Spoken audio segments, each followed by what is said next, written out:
What's going on, guys? It's Nick here, back with another video. First mock draft Monday of the 2020 fantasy football season.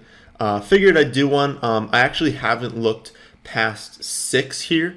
This is on Sleeper, of course. No Yahoo, ESPN, things like that. Those lobbies are definitely not open.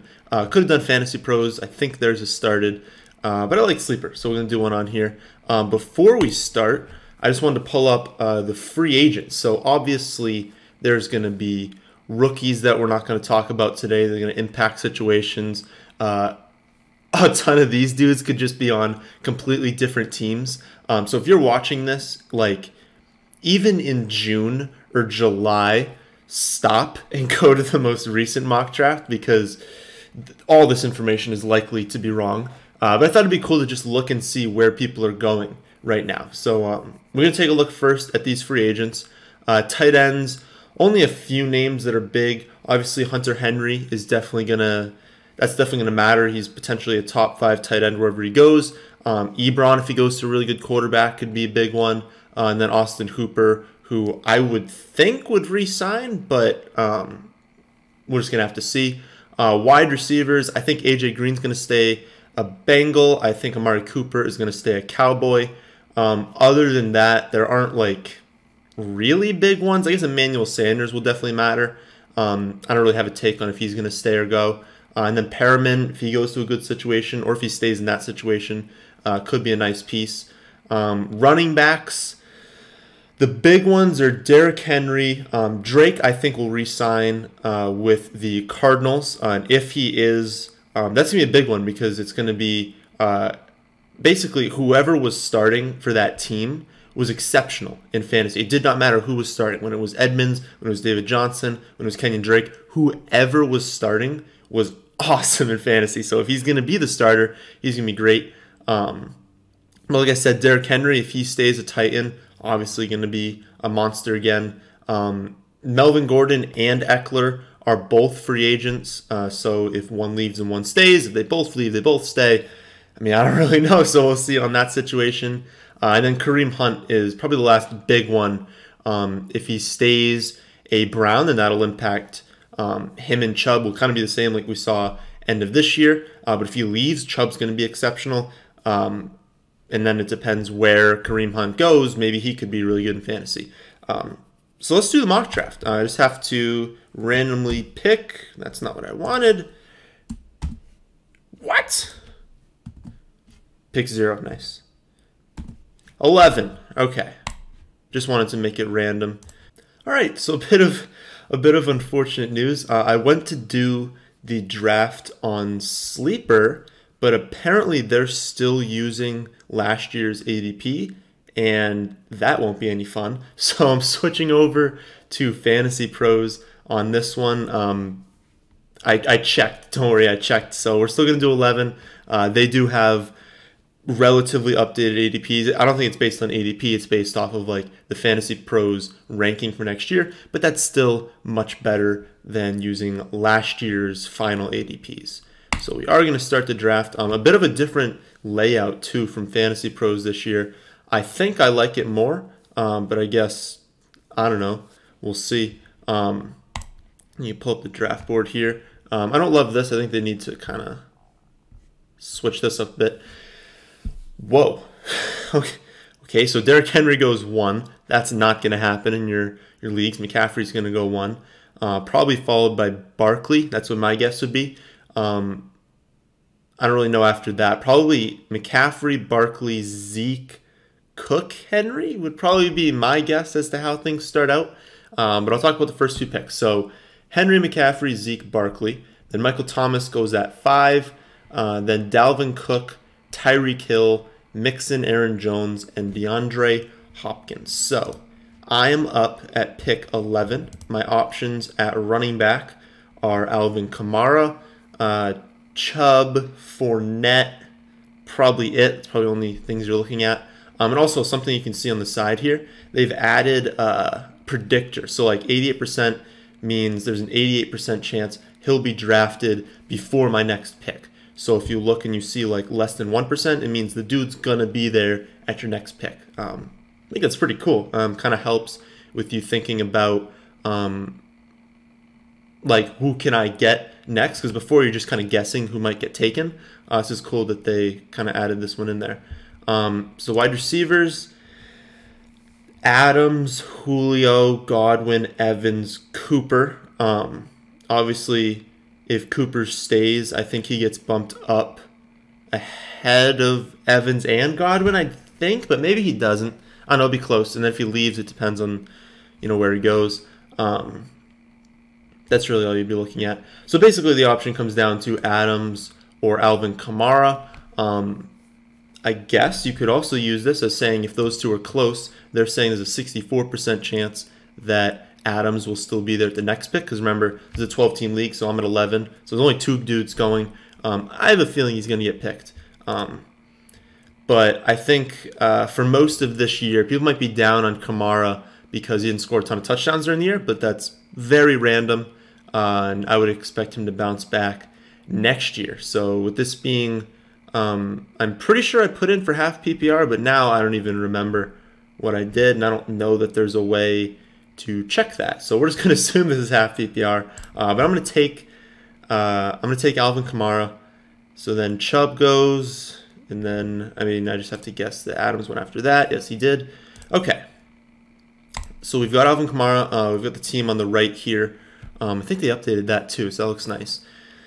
Normal format: 2 running backs, 2 wide receivers, the flex, 5 bench, no kicker. The setup we usually have.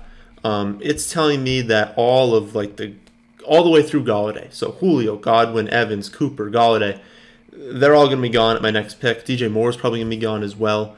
So it wouldn't be a bad idea to grab a wide receiver, although we know, I think I'm going to put out videos about what we learned, a bunch of different things coming to you guys. But one big thing we learned is that what we knew going into the season, but it was really, I don't know what the word for it is, really shown this year that you can get wide receivers late. You just can, and you can be very comfortable at the beginning of the season picking up whoever's hot on free agency for wide receiver and be totally fine with that dude at your wide receiver too. So as much as it's really nice to have Godwins and Evans and Julio, it's so much nicer having these elite running backs, because most years there's always that running back on free agency that was a free agent to start the year, and then you pick them up late and they do great. And that happened last year as well, at least really late in the season.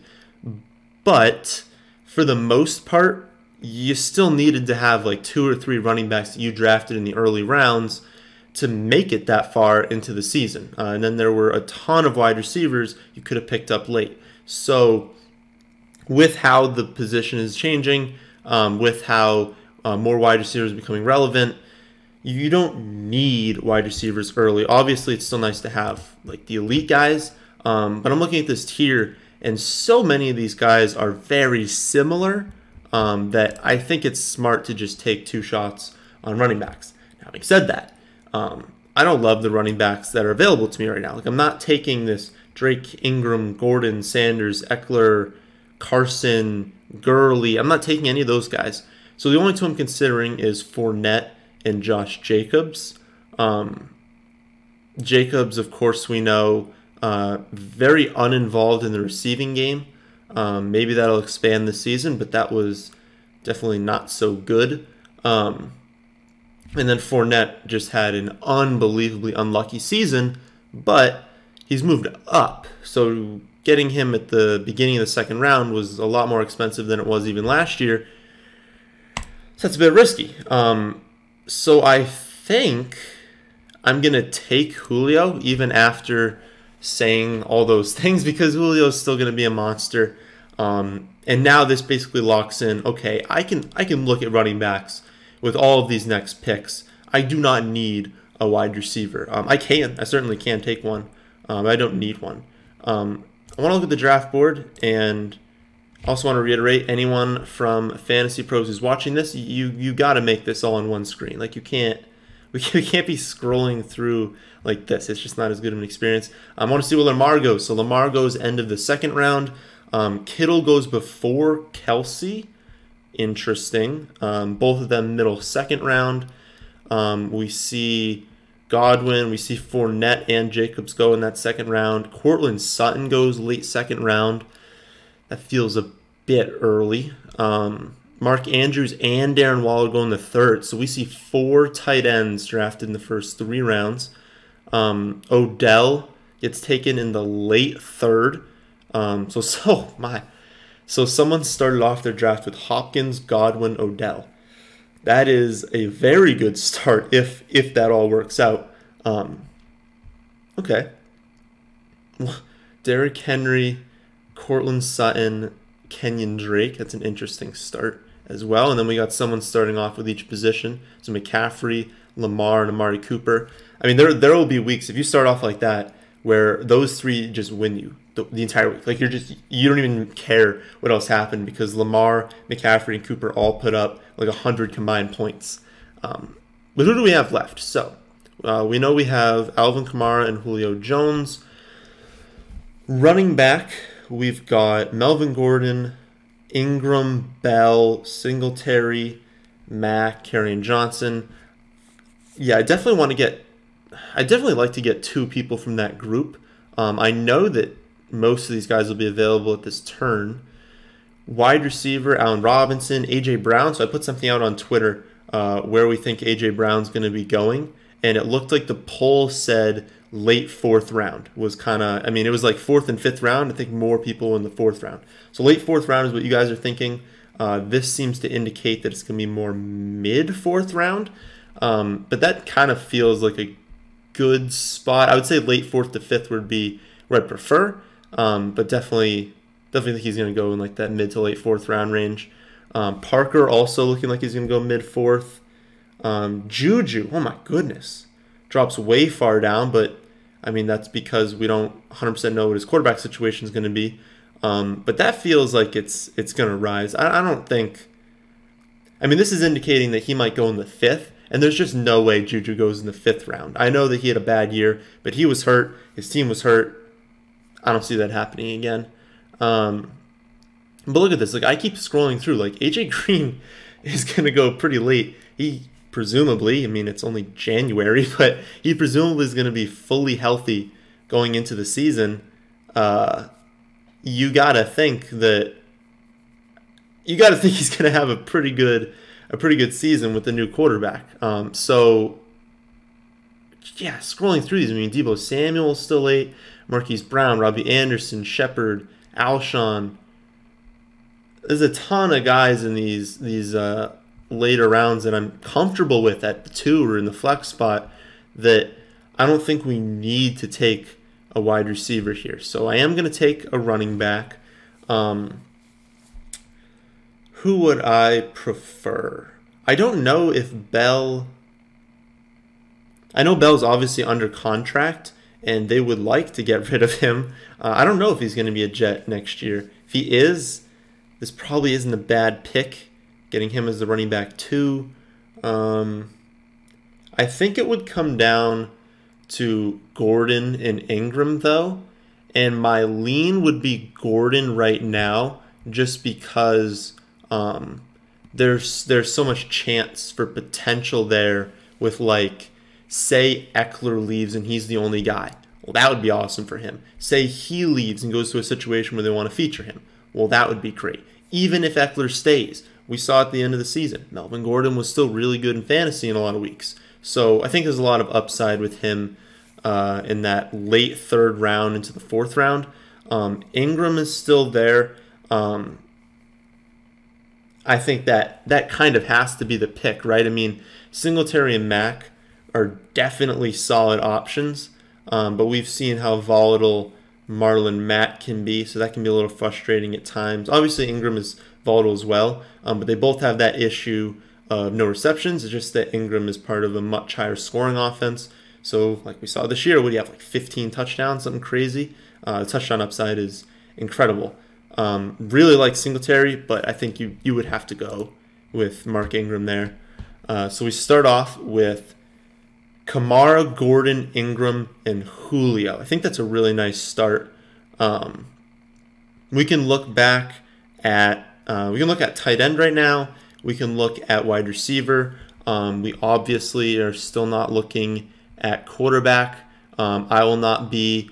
I said Lamar Jackson was my single favorite pick going into last season. He was the steal of the draft because of how much upside he gave you late.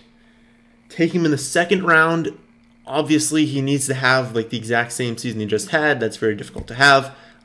So I won't be taking him, and I'm not taking Patrick Mahomes in the third round either. There are just so many quarterbacks that you can take.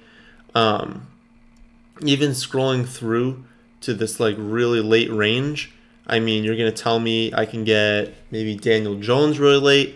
Garoppolo's a bit too boom bust for me, but Sam Darnold isn't a bad option. I was just looking to see if they have any of the rookies ranked. So like Joe Burrow will obviously move up. I don't know where he's gonna be drafted. We're just gonna have to see on that one. But even these middle rounds, you've got Stafford, you've got Tannehill, who's great end of the season. You've got Cousins, so there are just plenty of options. You just don't need to take a quarterback in the second round with this pick. So we don't need to be afraid of taking a running back here, but we have to know that if we do that, we are kind of leaving ourselves thin at other positions. If we did take one, we'd be looking at the upside of Geis, although it's tough to trust him with all these injuries. Ronald Jones could be nice if Peyton Barber leaves and they choose to feature Jones, but it's a little too risky for this pick right here. David Johnson, we could take a shot on him and just hope that maybe Drake leaves, although I'm pretty sure they're going to re-sign him. No one else that I really like, so I enjoy that we took the 3 wide receivers there, or 3 running backs. 4 wide receiver, it's great options. Thielen, Chark, AJ Green, that's awesome. So I definitely want 2 of these guys. Metcalf would be nice, but he's a very, very boom bust, which isn't like a bad thing, but it's a little frustrating when he's got like his 2 for 10 weeks. That can really hurt you. So would be nice when having Julio and Metcalf together, but I see no reason why Thielen can't put together a really nice season. I know he had injuries this year, but I don't see why you wouldn't want him again. So I'll take Thielen. Should only be 2 picks, right? Yeah, 2 picks. So I can still do Metcalf, but I think I'm going to go with AJ Green here. Going to have a huge upgrade at quarterback. That offense should be good next season. We know Mixon. How old is Mixon? Is this his third? This is Mixon's 3rd or 4th year. I can't remember. But Mixon looked phenomenal last year with literally nothing around him. And if they can get John Ross healthy as well and take a lot of pressure off of AJ Green, he could have a crazy good season. Now, remember, AJ Green is very injury prone, but also remember, this is the beginning of my bench. So it wouldn't even hurt me that much if AJ Green was hurt for like half of the season because I already have Julio and Thielen. I'm not even starting AJ Green right now. So I think that's the sort of pick you want to make. I think it was Scott Barrett. It may have been someone else. But they made a post about upside. One moment. Charger needed. Grab this. So they made a post about upside in drafts, and it was basically exactly what we had talked about last summer. In that we look at the first 4 rounds, and basically everyone in the first 4 rounds has upside, so you don't even need to consider that because like they're all awesome anyways. But in those first 4 rounds, you want to be sure of the dude you're getting, right? Like you want to be like, this guy is on a great team, high-scoring offense, he's got a great role. I know all of these things. Once you get in the 5th round, you can kind of throw those out and just be like pure upside. And that's kind of what he made the post about, in that we need to stop taking dudes that we're very sure of, but don't have a path to being amazing. They have a path to being their ADP, but not to being a league winner. And so when you're taking a guy like AJ Green in the 6th round, that's your path to a league winner because he could easily finish as a top 3 wide receiver, and those are the guys you want to be drafting at this point in the draft. Kind of want to look at the draft board here. So for tight ends, I want to look at tight ends. So we went Kittle, Kelsey, Waller, Mark Andrews, Austin Hooper, Ertz, and Higbee. Okay, and so the tight ends remaining are Evan Ingram, Hunter Henry, Jared Cook, Dallas Goedert, Fant, Disley, Howard, Gesicki. Some really nice options. I think tight end this year, as long as no one gets hurt, cross our fingers there, tight end's actually going to be a lot deeper with the emergence of a few of these guys. We saw last year it was like Kittle, Kelsey, Ertz. Pretty big tier. And then that next three of Ingram, Henry, Howard. Pretty big tier, and then like another chunk. But now we bring in Waller, we bring in Andrews, Hooper, we bring in Higbee, and all of a sudden we've got like 15 tight ends we feel okay about. Definitely a different experience than we'd seen in recent years. Quarterbacks went Lamar, Mahomes. Oh God, it goes this way, this way, this way, this way, this way. So then the next one is Watson, and then we see a run of Wilson, Prescott, Kyler Murray, Winston, Josh Allen, Breeze, Wentz, and Matt Ryan. So only 3 teams, including ours, only 2 teams only one team I have updated. Only me doesn't have a quarterback right now. And this is a computer, so it's pretty likely that they won't take 2. And I still can pick Rodgers, Stafford, Tannehill, and Cousins. So we're not going to go with quarterback. Considering tight end here, so I'm feeling pretty good about the 3-3 we have of Kamara, Gordon, Ingram, then Julio, Thielen, Green. Obviously, we're going to keep hammering those positions, but I feel pretty good about that. So I'm comfortable taking a tight end with one of these picks. I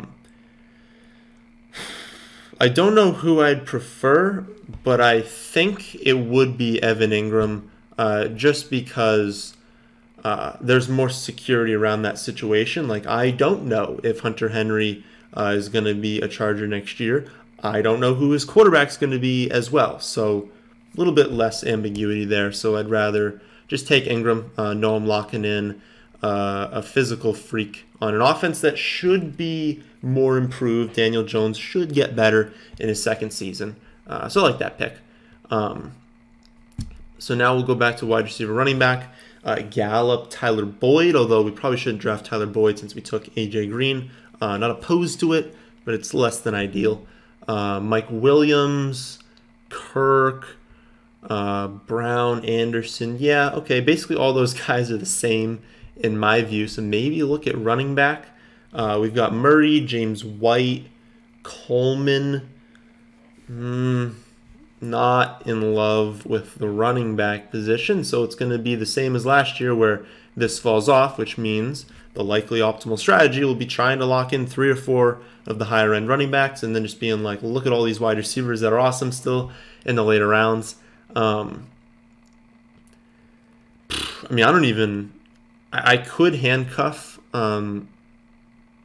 Kamara, so that's not a bad option. You guys know I don't love handcuffs. But realistically, I'm looking at this range, right, and I don't see a ton of paths to upside. And I'd be saying, well, Latavius Murray is only going to be good if my first-round pick busts, and I don't want my first-round pick to bust. Correct. But the situation that we're in, I'm basically saying at this point, I know, at least right now, Latavius Murray will be the guy. For most people, if you're handcuffing, you're not even sure they're going to be that good when they come in or that they're going to be the only guy. A ton of times you're handcuffing a dude, and then it happens, and you're like, yes, I have the handcuff, and you don't. Like, it's actually a different guy, or he's actually not even that good. We know for sure, like I said, at least right now, that Latavius Murray is the backup, and he's going to be a running back 1 if he goes down. So I'm basically saying, all right, for my running back 1, I have a running back 1 all year. So this is one dude that I would grab a handcuff for. And by taking Murray, I'm just saying running back 1 spot is good for all weeks that are not the bye week for the Saints. And for that week, I mean, we don't know what that week will be, but I've still got Ingram and I've still got Gordon, so I still feel good about that. So I like that pick. Now running back is atrocious. Chase Edmonds wouldn't be a bad pick if we take the route that maybe Drake leaves in free agency, and they go with Edmonds over David Johnson. Maybe we go with Gus Edwards, and we say if our Ingram goes down, then we've got the clear backup there. But I don't love that because he's not technically the clear backup. I think Justice Hill can take a step forward next season. Penny's really down there. Yeah, that wouldn't be a bad pick at all. I think Penny would be the best option. I mean, at this point, you're just taking handcuffs. Although I'm sure there's like a rookie that's really down here that will be higher. But I don't want to take any rookies in this because the draft isn't even close to happening yet, and so much will change after that. So yeah, looking through it, I mean, you could take Tony Pollard, but I think the top guy would be Penny, and he's gonna be there at the next pick. You gotta think. But is it worth it? That's also something you have to say. It's like, I think Penny will be there after the turn, so I don't really need to take him here. But like, is it worth taking that chance? Because I don't even care which one of these dudes I get, but I definitely care if Penny gets drafted. So I'll take Penny. I'll just lock up that spot. Two people will go, but at wide receiver, so many of these dudes are the same. So Shepard could go with, but I already have Evan Ingram. I don't really want to stack the Giants' passing attack if I'm not grabbing like Saquon or something. Marvin Jones, not a bad option. Curtis Samuel, not a bad option. Anthony Miller. Our boy Preston Williams, really like him. Really, really sad that he was injured. I think he has enough time to recover, but he is coming off. It's a torn ACL, I'm pretty sure. So kind of want to see how he's recovering through camp before I go drafting him. Sammy Watkins, we've seen a bit of a diminished role for most of the season. So definitely a lot of upside, though. So that's another pick that would be smart at this point in the draft. Like, let's say another injury to Tyreek Hill. Like, this is why I'm hesitant, is that like we saw the injury to Tyreek Hill and Sammy Watkins was fine for like, he had this monster week 1 and then did really nothing after that. Has a big playoff game last week, but then, I mean, that was mostly off one play. So like everything kind of went right for him and he still didn't break out. But again, it's an explosive weapon in a Patrick Mahomes offense. Not a bad pick. But I think Marvin Jones would be a good pick here. I mean, as far as I know, we know Amendola might leave in free agency, although I'm pretty sure they're going to bring him back. But if Stafford's going to return, then Marvin Jones as your wide receiver, what is that, 4? I'll take that. Because I don't see anyone else jumping out that I really need. I wouldn't be upset with taking Deshaun Jackson, but I think Marvin Jones is a good pick there. You could have gone Shepard, and I probably would draft Shepard if I didn't have Evan Ingram. So if I had gone Hunter Henry with that pick earlier in the draft, then I think I would have taken Shepard. So who's left now? Do we need another running back? We've got Kamara, Melvin Gordon, Mark Ingram, Latavius Murray to back up Kamara, and then Rashad Penny. Probably a good idea to grab another running back, just because it's always nice to have a ton of those guys. Before wide receiver, we've got Julio, Adam Thielen, AJ Green, and Marvin Jones. I feel like we can find 2 of those guys each week to start. Looking back at quarterback, yeah, I mean, the bots aren't going to draft 2 quarterbacks, so we should be fine. If this were my draft, though, I want to kind of make this realistic. If this were my draft, at this point, I'm taking Aaron Rodgers. I'm not chancing this dude's going to grab a backup behind Mahomes. Wouldn't be very smart to. But there's only 3 picks left. We know we're taking defense in the 13th. I'm likely just taking a handcuff, so it's not worth losing out on Aaron Rodgers here, just so that I can maybe wait 2 more picks. Because I don't even think I would have drafted Snell or Washington anyways. So let's see. What upside can we find at running back? Darwin. We can hype up Darwin again. Raquel Armstead. Ito Smith. It's pretty gross. Pretty gross. Our Laird and Savior, Patrick Laird. Dare Agumbawale. I don't see. Oh, where did Mostert go? I was actually curious where he was going to get taken. Can I use this to do that? No, it's not going to let me do that. Okay, so running backs are blue. So Mostert went in the middle of the 4th. Oh my. This way, this way, this way. So Mostert goes before Le'Veon Bell. Okay. Wow. That's what a 200-yard playoff game will do, I guess. That's a bit high for Raheem Mostert. But definitely looks good. It's just you can't tell me that. I mean, Breda could leave, but you know that he's going to get started over Coleman. That's a bit much for me. I don't see anyone that I really want at running back, so maybe we just take another wide receiver, and we can't even it out too. So Deontay Johnson isn't a bad pick. He looked really good for a lot of last season. Obviously, we know that Juju missed a good amount of the season, and that's kind of when he did good. Crowder, Golden Tate. We can still pick Sammy Watkins, John Ross, but we have AJ Green, so that's not ideal. Dede wouldn't be bad. We know Keelan Cole could leave in free agency, so Dede could be this full-time slot. I mean, he will be the full-time slot. But he'll be like the full-time number 2 behind Chark.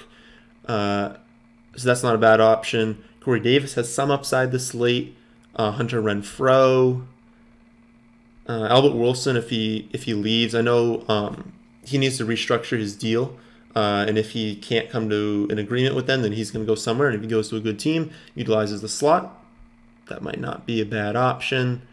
I don't see anyone this late that's worth putting. Yeah, no one really that late looking upside. So we could look at Deshaun or Watkins or Harry. We're gonna go with Deshaun. I like the upside of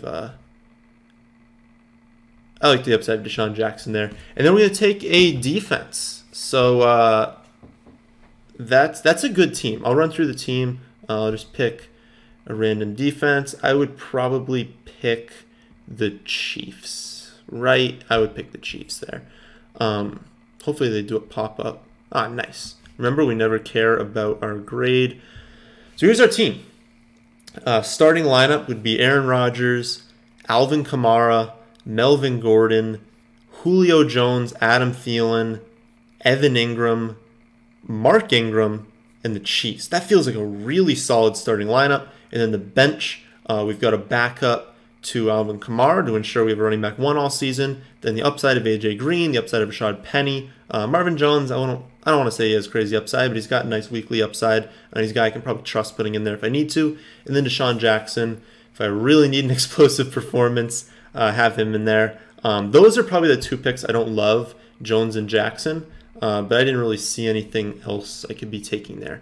So that's going to do it for the first Mock Draft Monday. We've got a video coming out on Wednesday. I think it's going to be wide receiver waiver wire heroes, so the best waiver wire pickups of the season at wide receiver.